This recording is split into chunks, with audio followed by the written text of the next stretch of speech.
भोपाल के पुराने शहर स्थित घोड़ा निकास के कमाली मंदिर में चल रहे निर्माण कार्य को लेकर विवाद गहरा गया है। भोपाल सांसद आलोक शर्मा ने आरोप लगाया है कि मंदिर परिसर से मूर्तियां हटाई गई है और एक पुराना पीपल का पेड़ भी काट दिया गया। पुराने भोपाल के घोड़ा निकास स्थित ऐतिहासिक कमाली मंदिर में कथित निर्माण कार्य को लेकर विवाद सामने आया है। भोपाल सांसद आलोक शर्मा कलेक्ट्रेट पहुंचे और कलेक्टर व नगर निगम आयुक्त को ज्ञापन सौंपा। सांसद आलोक शर्मा ने आरोप लगाया कि मंदिर परिसर में मूर्तियां हटाई जा रही हैं, निर्माण कार्य किया जा रहा है और एक पुराना पीपल का पेड़ भी काट दिया गया है। उन्होंने कहा कि स्थानीय नागरिकों की शिकायत के बाद उन्होंने प्रशासन से पूरे मामले की निष्पक्ष जांच कराने और दोषियों पर कार्रवाई की मांग की है। सांसद ने यह भी कहा कि मंदिर परिसर में किसी भी प्रकार का व्यवसाय कॉम्प्लेक्स नहीं बनने दिया जाएगा। उन्होंने प्रशासन से निर्माण की अनुमति और पूरी प्रक्रिया की जांच कराने की मांग करते हुए कहा कि यदि किसी प्रकार की अनियमितता सामने आती है तो संबंधित लोगों पर सख्त कार्रवाई की जाए। उज्जैन के टॉवर चौक फायरिंग कांड में साहस और सूझबूझ का परिचय देकर आरोपी को दबोचने वाले माधवनगर थाना प्रभारी गजेंद्र पचौरिया और उनकी टीम का सम्मान किया गया। एक और पुलिस अधीक्षक ने टीम को नगद पुरस्कार देकर सम्मानित किया। वहीं अखिल भारतीय बैरवा महासभा ने भी थाने पहुंचकर पुलिस टीम का भव्य स्वागत किया। उज्जैन की व्यस्त टावर चौक पर दिन दहाड़ी हुई फायरिंग की घटना के बाद माधवनगर थाना पुलिस ने त्वरित कार्रवाई करते हुए कुछ ही मिनटों में आरोपी को रेलवे ट्रैक के पास से गिरफ्तार कर लिया था। थाना प्रभारी गजेंद्र पचौरिया ने अपनी जान की परवाह किए बिना साहस का परिचय देते हुए आरोपी को दबोचा। आरोपी के पास से 4 जिंदा कारतूस भी बरामद किए गए, जिससे संभावित बड़ी जनहानि टल गई। इस साहसिक कार्रवाई से प्रभावित होकर अखिल भारतीय बैरवा महासभा के पदाधिकारी और समाजन माधवनगर थाने पहुंचे। महासभा के अध्यक्ष सुरेंद्र मरमट, पार्षद जितेंद्र कुवाल सहित समाज के लोगों ने थाना प्रभारी गजेंद्र पचौरिया, सब इंस्पेक्टर अंकित बनोधा और पुलिस टीम का पुष्पमाला दुपट्टा पहनाकर एवं पुष्प वर्षा कर सम्मान किया। वहीं पुलिस अधीक्षक उज्जैन ने भी इस उत्कृष्ट कार्य के लिए माधवनगर थाना पुलिस टीम को 10,000 के नगद पुरस्कार से सम्मानित किया। साथ ही घायल बुजुर्ग को तत्काल जिला अस्पताल पहुंचाकर मानवता का परिचय देने वाले यातायात आरक्षक अनमोल को 5,000 के नगद पुरस्कार से सम्मानित किया गया। पुलिस की त्वरित कार्रवाई और साहस की शहर भर में सराहना हो रही है। लोगों का कहना है कि समय रहते आरोपी की गिरफ्तारी से एक बड़ी अनहोनी टल गई। आपने देखा उज्जैन जिले के महिदपुर में समाजसेवी विजय सिंह गौतम ने प्रेस कॉन्फ्रेंस कर दावा किया कि उन्हें व्हाट्सएप कॉल के जरिए धमकी देकर 10 लाख रुपए की मांग की गई। उन्होंने इसे सुनियोजित ब्लैकमेलिंग की साजिश बताते हुए साइबर क्राइम शाखा और पुलिस में शिकायत दर्ज कराई है। वहीं इस मामले में जिन लोगों पर संदेह जताया गया है, पुलिस मामले की जाँच में जुट गई है। मुझे कहा गया कि हमें आपसे 10 लाख रुपए चाहिए, नहीं तो आपकी हम निजी जानकारियां, गोपनीय जानकारियां सार्वजनिक कर देंगे, इसलिए आप हमसे आके मिलो। उसका नंबर था, जिस व्हाट्सएप कॉल आया था, मोबाइल नंबर 9244। उज्जैन के दैनिक अवंतिका की पितृपुरुष परम श्रद्धेय पंडित गोवर्धन लाल मेहता दास साहब की 111वीं जयंती 26 जुलाई पर वेस्टर्न रेलवे मजदूर संघ और उज्जैनी रक्त संचार संस्था उन्हें रक्तांजलि देगी। रक्तदान का यह मेगा शिविर कॉस्मोस मॉल नानाखेड़ा में सुबह 11 बजे से आयोजित किया जाएगा। यहाँ बता दें, दास साहब के जीवन पर्यंत समाज हित, जन सेवा और मानवीय मूल्यों का अनुसरण करते हुए रक्तदान के इस कैंप में रक्तदान महादान का संदेश संस्थाएं देगी। सिंहस्थ महाआयोजन की तैयारी में लगे उज्जैन जिला अस्पताल की ब्लड बैंक में वर्तमान में दान दाताओं से रक्त संग्रहण कर उसे जरूरतमंदों को दिया जाता है। सरकारी अस्पताल के मरीजों को यह निःशुल्क मिलता है। प्रति माह करीब 300 थैलेसीमिया से पीड़ित बच्चे इससे लाभान्वित होते हैं। ब्लड बैंक प्रभारी डॉक्टर संगीता गुप्ता बताती हैं कि वर्तमान में ब्लड बैंक में रक्त दाताओं के दान के रक्त को सहेज कर रखने के लिए पर्याप्त प्रबंध है। 900 यूनिट रक्त को यहाँ सुरक्षित रखा जाता है। इसे सुरक्षित रखने के लिए अलग ही प्रकार के फ्रीजर होते हैं।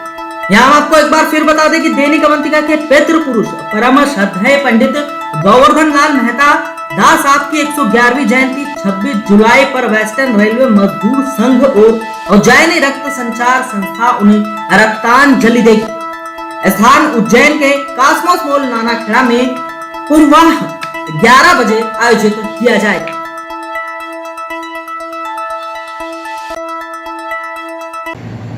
नमस्कार मित्रों, मित्रों, वेस्टर्न रेलवे मजदूर संघ, अवंतिका परिवार और रक्त संचार संस्था तीनों मिलकर के एक पुण्य का कार्य करने जा रहे हैं। आदरणीय मेहता जी की स्मृति में आगामी दिनांक 26 जुलाई 2026 को स्थान रहेगा कॉस्मोस मॉल और ये पुण्य का कार्य है रक्तदान। आप रक्तदान करने यहाँ अवश्य आए। इस कार्यक्रम में अधिक से अधिक भागीदारी बनाएं, अधिक से अधिक रक्त हम संचय कर सकें, जिससे हम अधिक से अधिक लोगों तक पहुंच सकें। इस रक्त को हम आवश्यक लोगों को दे सकें और जिनसे उनकी हम जान बचा सकें। धन्यवाद। मैं उज्जैनी रक्त संचार सदस्य उज्जैन की धर्मप्राण जनता से, सेवाभावी जनता से एक निवेदन कर रहा हूँ कि दैनिक अवंतिका प्रेस वेस्टर्न रेलवे मजदूर संघ के संयुक्त तत्वावधान में उज्जैनी रक्त संचार के सहयोग से ब्लड डोनेशन कैंप लगाया जा रहा है। कॉस्मोस मॉल नाना खेड़ा पर 26 जुलाई को 11 बजे से आप सभी से निवेदन है कि जो भी रक्त दे सकते हैं कृपया अवश्य पधार कर इस कार्यक्रम को सफल बनाएं, क्योंकि रक्त देने से किसी तरह की कोई कमजोरी नहीं आती, किसी तरह का कोई शारीरिक नुकसान नहीं होता, बल्कि आपकी 5 तरह की जांचें मुफ्त हो जाती है। साथ ही साथ आपके हृदय को एवं आपके लीवर को नियमित रक्तदान करने से फायदे ही होते हैं। एवं यह जो आप रक्त देते हैं इसको 3 अलग अलग कंपोनेंट्स में डिवाइड करके और 3 मरीजों को दिया जाता है। एक बार रक्तदान से 3 जिंदगियां बचाई जा सकती है। इसीलिए सविनय आपसे निवेदन है कि 26/7 कॉस्मोस मॉल रविवार को 11 बजे से रक्तदान शिविर में आकर इस महादान यज्ञ में अपनी रक्तांजलि आहुति अवश्य दें। धन्यवाद। इंदौर पुलिस ने नशे के खिलाफ अभियान को और मजबूत बनाने की दिशा में बड़ी पहल की है। शहर के सभी थानों को ड्रग्स डिटेक्शन किट उपलब्ध करवाई गई है। इन किटों की मदद से पुलिस मौके पर ही संदिग्ध मादक पदार्थों और उनसे जुड़े केमिकल्स की प्राथमिक जांच कर रही है। इंदौर पुलिस कमिश्नरेट कार्यालय में आयोजित कार्यक्रम में शहर के चारों जोन के थानों को ड्रग डिटेक्शन किट वितरित की गई। पुलिस कमिश्नर संतोष कुमार सिंह का कहना है कि इस पहल से एनडीपीएस एक्ट के तहत होने वाली कार्रवाई अधिक पारदर्शी, सटीक और प्रभावी बनेगी। इस किटों के जरिए पुलिस मौके पर ही यह प्राथमिक रूप से पता लगा सकेगी कि बरामद पदार्थ किस प्रकार का मादक पदार्थ है। साथ ही सिंथेटिक ड्रग्स के निर्माण में इस्तेमाल होने वाली प्रीकर्सर केमिकल्स की भी तत्काल जांच संभव होगी। पुलिस अधिकारियों के अनुसार चारों जोन के डीसीपी कार्यालयों को भी विशेष ड्रग डिटेक्शन किट उपलब्ध करवाई गई है। इससे 5 प्रक्रिया में तेजी आएगी और फॉरेंसिक रिपोर्ट से पहले ही पुलिस को महत्वपूर्ण प्रारंभिक जानकारी मिल सकेगी। इंदौर पुलिस का दावा है कि प्रदेश में पहली बार थाना स्तर तक इस तरह की ड्रग डिटेक्शन किट उपलब्ध करवाई गई है, जिससे नशे के अवैध कारोबार पर प्रभावी अंकुश लगाने में मदद मिलेगी।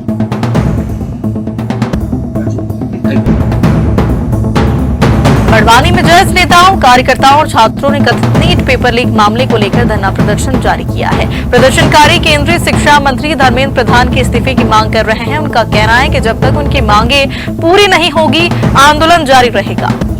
बड़वानी में जैस के बैनर तले छात्र और कार्यकर्ता कथित नीट पेपर लीक मामले के विरोध में धरने पर बैठे हैं। प्रदर्शनकारियों ने दिल्ली के जंतर मंतर पर चल रहे आंदोलन के समर्थन में केंद्र सरकार के खिलाफ नारेबाजी की और शिक्षा व्यवस्था में सुधार की मांग उठाई। जैस नेताओं का कहना है कि बार बार पेपर लीक जैसी घटनाओं से छात्रों का भविष्य प्रभावित हो रहा है, इसलिए शिक्षा व्यवस्था को पारदर्शी और मजबूत बनाने के लिए ठोस कदम उठाए जाएं। प्रदर्शनकारी ने केंद्रीय शिक्षा मंत्री धर्मेंद्र प्रधान के इस्तीफे की मांग करते हुए कहा कि जब तक उनकी मांगे पूरी नहीं होती तब तक आंदोलन जारी रहेगा। राजगढ़ जिले के खुजनेर थाना क्षेत्र में शनिवार को एक खतरनाक सड़क हादसा हुआ। एक 4 व्हीलर कार अनियंत्रित होकर तालाब में जा गिरी। हादसे में अब तक 5 लोगों की मौत की पुष्टि हुई है। सूचना मिलते ही पुलिस और प्रशासन मौके पर पहुंचा और रेस्क्यू अभियान शुरू किया। खुजनेर थाना क्षेत्र में हुई इस घटना की सूचना मिलते ही थाना प्रभारी रवि ठाकुर पुलिस टीम के साथ मौके पर पहुंचे। बचाव अभियान के दौरान पुलिस और स्थानीय लोगों की मदद से कार को बाहर निकालने का प्रयास किया गया। रेस्क्यू के दौरान थाना प्रभारी भी तालाब में उतरकर अभियान में शामिल हुए। पुलिस ने कार से अब तक 5 शव निकाले हैं और जिन्हें खुजनेर अस्पताल ले जाया गया, वहां डॉक्टरों ने सभी को मृत घोषित कर दिया। प्रारंभिक जानकारी के अनुसार वाहन शाजापुर जिले की अरनिया खुर्द और अवंतीपुर बड़ोदिया क्षेत्र का बताया जा रहा है। एक मृतक के पास मिले दस्तावेज में गोविंद तिवारी पिता उमाशंकर तिवारी का नाम सामने आया है। पुलिस का कहना है कि कार में कुल कितने लोग सवार थे, इसकी जांच की जा रही है। आशंका है कि वाहन में अन्य लोग भी हो सकते हैं, इसलिए मौके पर सर्च और रेस्क्यू अभियान जारी है। Bureau report, Rajgarh.